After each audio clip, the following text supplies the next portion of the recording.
अस्सलाम वालेकुम। आज मैं आपके साथ शेयर करूंगी बकरीद स्पेशल नमकीन गोश्त की रेसिपी, जिसको हम बनाने वाले हैं एकदम ऑथेंटिक तरीके से। जो तरीका है इसका रियल तरीका, उसी तरीके से हम इसको बनाने वाले हैं। तो इस रेसिपी को एक बार ट्राई जरूर कीजिएगा और रेसिपी पसंद आए तो प्लीज वीडियो को लाइक, चैनल को सब्सक्राइब और अपने फैमिली और फ्रेंड्स में शेयर कर दीजिएगा। तो चलिए देख लेते हैं हमने इस रेसिपी को कैसे बनाया। तो यहाँ पर देखिए हमने लिया है 1.5 किलो गोश्त और यहाँ पर हमने बकरे का गोश्त लिया है। और देखिए इस तरह से फैट के साथ लीजिएगा, थोड़ा सा चिकना होगा, थोड़ी सी बोटियां होंगी तो बहुत ज्यादा टेस्टी बनेगा। और बस अच्छे से इसको हमने क्लीन कर लिया है। अब देखिए यहाँ पर हमने एक कढ़ाई रख ली है लोहे की और इसमें हम बनाएंगे क्योंकि हम ऑथेंटिक तरीके से बनाने वाले हैं। इसमें गोश्त ऐड कर देंगे। अगर आपके पास लोहे की कढ़ाई नहीं है तो किसी भी पॉट या पैन में आप इसको बना सकते हैं। अब देखिए इसमें हमने गोश्त ऐड कर दिया है और अब ऐड करेंगे हम इसमें पानी। तो बस इसमें 2 चीजें जाएंगी और कुछ खास इंग्रेडिएंट नहीं जाते हैं और ये बहुत ज्यादा टेस्टी बनकर तैयार होता है। पानी ऐड करने के बाद अब ऐड करेंगे हम नमक। तो 2 छोटे चम्मच हम इसमें नमक ऐड कर देंगे और यहाँ पर बस अच्छे से इसको मिक्स कर देना है। तो देखिए यहाँ पर हमने अच्छे से मिक्स कर लिया और हाई फ्लेम कर दिया, उबाल आने दिए। देखिए इस तरह से इसमें उबाल आने लगा है। जब इस तरह से इसमें उबाल आने लगे ना तब इसको हम कवर कर देंगे और कवर कर फ्लेम को यहाँ पर हम लो कर देंगे, लो टू मीडियम कर देंगे। लो टू मीडियम फ्लेम पर हम इसको पकाएंगे 30 से 35 मिनट के लिए। बीच बीच में आप इसको मिक्स करते रहें, चलाते रहें ताकि जले ना।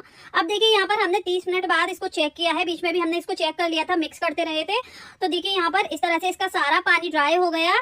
जो गोश्त ने भी अपना पानी रिलीज किया था, जो हमने भी डाला था गोश्त को गलने के लिए, वो सारा पानी ड्राई हो गया। बस इसने देखिए फैट रिलीज कर दिया है। ये देखिए चिकनाई रिलीज कर दी है। इस तरह से इसी में ये भुनेगा। तो इसी में हमें इसको भूनना है। ये देखिए जितना कड़क आप खाना चाहते हैं उतना इसको भून सकते हैं। तो हमने इस तरह से देखिए इसको फ्राई कर लिया है। खूब अच्छे तरीके से फ्राई हो गया है ये देखिए। और इसमें जो फैट है ना, चिकनाई, आप इसको निकाल कर सेव कर लीजिए, किसी बर्तन में रखकर फ्रिज में रख दीजिए। जब भी आप सीख कबाब बनाते हैं ना उसमें 2 चम्मच डाल दीजिए, आपके कबाब बहुत ज्यादा टेस्टी बनेंगे।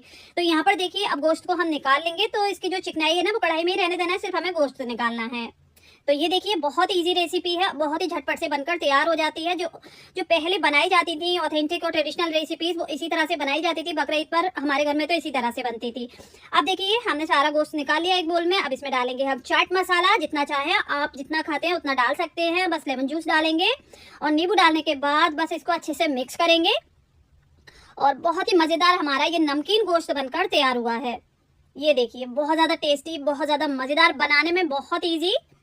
तो यहाँ पर देखिए बस अच्छे से हमने इसको मिक्स कर लिया है। एक प्लेट में इसको सर्व कर लेंगे। तो इस तरह से एक बार ट्राई कर जरूर देखिएगा, आपको बहुत पसंद आएगी ये रेसिपी। यहाँ पर मैं आपको तोड़कर भी दिखाना चाहूंगी। ये देखिए इस पर बस थोड़ा सा चाट मसाला डालें, नींबू डालें और बस इसको एंजॉय करें। ये देखिए गोश्त बहुत अच्छे तरीके से गलकर तैयार हुआ है, एकदम सॉफ्ट है। तो ट्राई जरूर कीजिएगा इस रेसिपी को। जब भी आप ट्राई करते हैं ना तो मुझे कमेंट्स कर जरूर बताइएगा कि आपकी ये रेसिपी कैसी बनी। और हाँ, अगर आपको बकरीद के लिए कलेजी की रेसिपी चाहिए तो वो भी हमारे चैनल पर अपलोड है, आप चेक कर सकते हैं और लिंक आपको डिस्क्रिप्शन बॉक्स में मिल जाएगा। तो उम्मीद करती हूँ आज की मेरी ये रेसिपी आपको पसंद आई होगी। रेसिपी पसंद आई हो प्लीज चैनल को सब्सक्राइब करें, वीडियो को लाइक करें।